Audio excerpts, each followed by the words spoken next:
Hello. So one more problem I am seeing accruing very frequently these days is the avoidance of glucose. So people take it as if sugar or glucose is some hedonic pleasure and it needs to be avoided in order to maintain a purity of our own self. But we could not be more further away from the truth.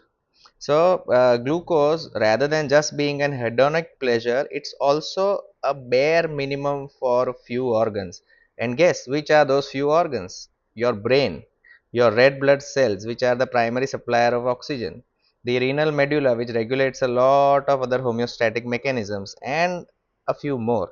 So these organs cannot function optimally if not supplied the minimum amount of glucose needed. So for example, in the brain, if it doesn't receive 30 to 40% of its energy requirement from glucose, it just cannot function to the optimal level.